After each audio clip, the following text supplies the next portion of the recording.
Kembali kita di Door to Door Study. Saya Diana Napitupulu, dosen tetap Magister Hukum UKI. Dan saat ini kita akan membahas tentang pinjol. Karena saat ini Indonesia darurat pinjol. Pinjol atau dalam bahasa di dalam peraturan perundang-undangan adalah fintech peer-to-peer lending. Itu ada 3 pihak. Pemilik aplikasi dan juga pihak borrower dan pihak lender. Pihak borrower itu menitipkan uangnya kepada pemilik aplikasi dan pihak lender meminjam uang. Dan jika pihak lender itu membutuhkan uang, dia kasih prospektus kepada aplikasi dan borrower akan melihat prospektus itu dan dia akan memberikan uang atau mengambil bagian atau keseluruhan dari pembiayaan itu. Jadi aplikasi ini bersifat seperti mediator. Jadi mediator itu yang mempertemukan di dalam market tentang borrower dan lender untuk saling meminjam. Jadi peer-to-peer lending. Jadi kita tahu bahwa aplikasi ini seperti mediator karena kita tahu bahwa bisnis yang tertua di Indonesia sebenarnya mediator atau komisioner, dan profesi yang tertua di dunia ini adalah pelacuran. Jadi sebenarnya peer-to-peer lending, fintech atau pinjol adalah membuat bisnis yang tertua di dunia ini dalam bentuk aplikasi secara digital. Nah, OJK adalah lembaga regulator yang mengawasi dan memberi izin kepada pinjaman online ya. Yang terdaftar di OJK itu cuma 101 aplikasi ya, atau 2% dari maraknya pinjaman online yang ada di Indonesia. Nah, sampai tahun kemarin, awal tahun, itu sudah 7.502 aplikasi atau 98% itu diblokir oleh OJK dan diblokir oleh Kemenkominfo. Dan kita bayangkan, begitu diblokir, itu ribuan aplikasi yang baru tentang pinjaman online yang ilegal itu lahir kembali. Karena yang diakui atau yang terdaftar di OJK hanya 2%. Nah, kita sekarang coba melihat faktor maraknya pinjaman online.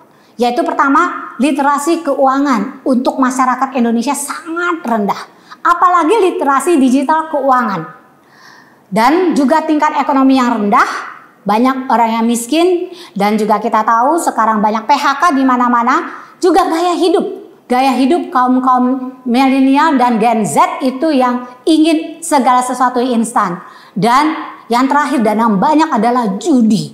Judi, termasuk judi online, itu rata-rata terkait dengan pinjol. Karena biasanya kalau judi itu udah edik, dia akan mencari uang dengan berbagai cara. Awalnya pinjam uang kepada orang-orang sekitar, jual-jual barang-barang yang bisa dijual setelah tidak ada lagi yang bisa dijual. Karena keinginan, greedy-nya dia untuk meningkatkan atau mendapatkan pendapatan lewat judi, dia berani melakukan atau meminjam lewat pinjaman online. Tanpa memikirkan apakah pinjaman online itu legal atau tidak legal.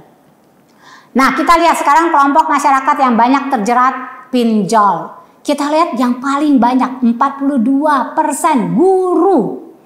Guru ini termasuk dosen tentunya. Terus yang kedua adalah korban PHK. 21%. Ini adalah awal tahun dari tahun 2024. Dan kita tahu saat ini banyak sektor industri yang tutup, yang mem-PHK-kan orang. Apakah dengan alasan tutup atau efisiensi. Dan saya yakin akhir tahun ini 21% ini akan bertambah. Dan berikutnya adalah ibu rumah tangga yang gak punya pekerjaan atau gak punya penghasilan. Itu juga banyak yang terjerat pinjaman online. Yang berikutnya 9% adalah karyawan.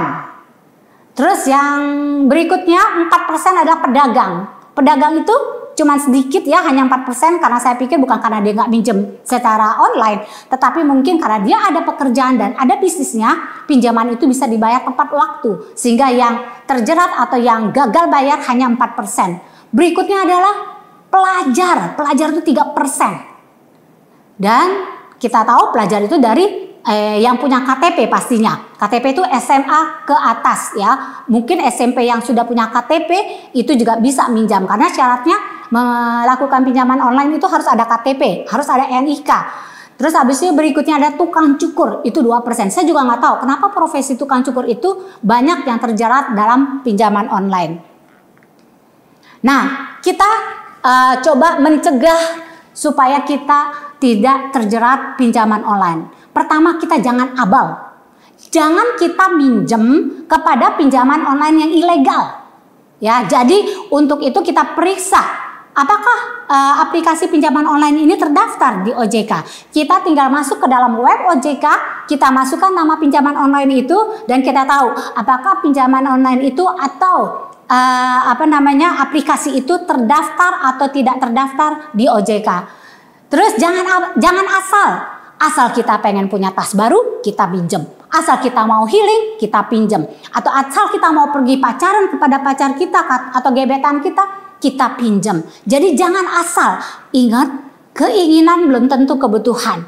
Jadi jangan kita minjam, termasuk pinjaman online, kalau sekedar alasan keinginan atau asal-asalan, atau supaya ada saldo kita di bank yang belum tentu itu menjadi kebutuhan kita.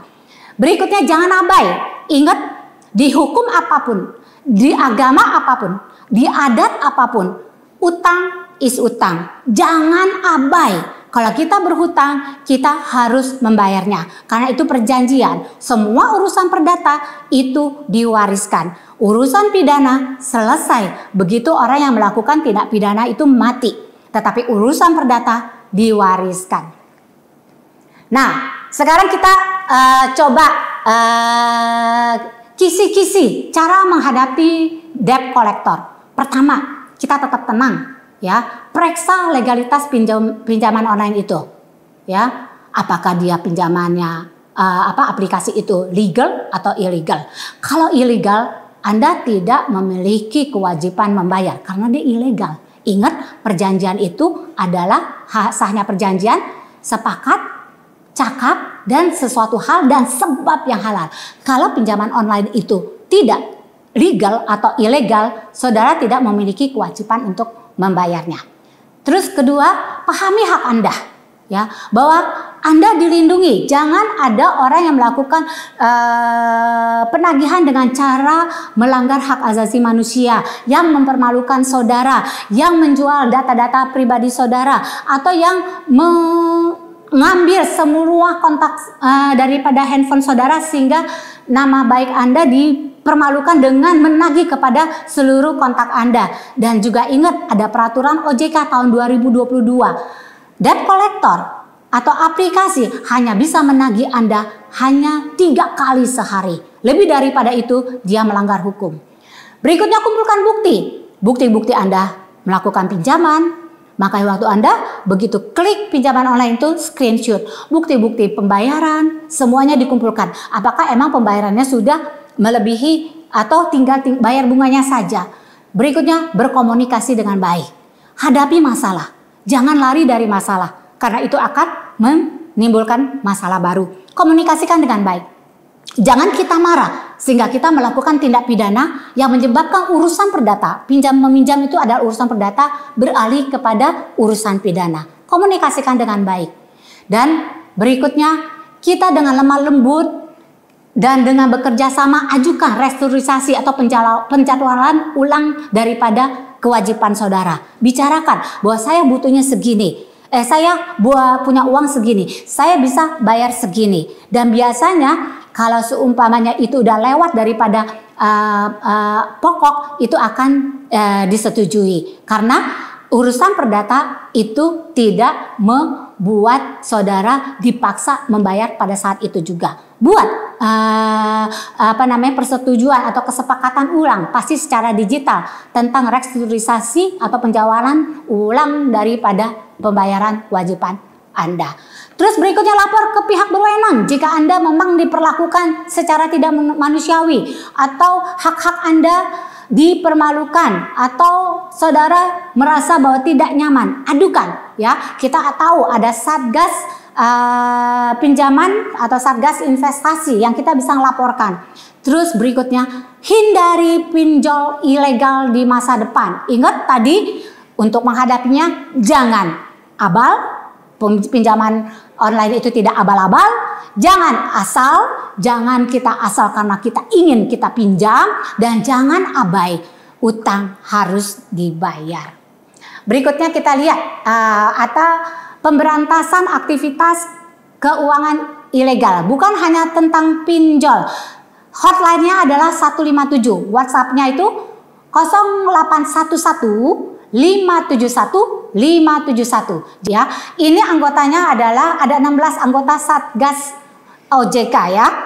Kita bisa mengadukan kalau saudara diperlakukan tidak baik atau saudara benar-benar minjam kepada pinjaman online yang ilegal ya. Isinya adalah atau anggotanya adalah OJK, Bank Indonesia, Kemendagri ya, Kementerian Luar Negeri, karena kita tahu banyak pinjaman online itu adalah dari luar negeri. Kementerian Agraria, Kementerian Hukum, Kementerian Pendidikan dan Kebudayaan, Kementerian Sosial, Kementerian Perdagangan, Kemenkominfo, dan juga Kementerian Koperasi dan UMKM, Kementerian Investasi dan BKPM, APH-nya, aparat penegak hukumnya, Polri, Kejaksaan, BIN, dan juga PPATK.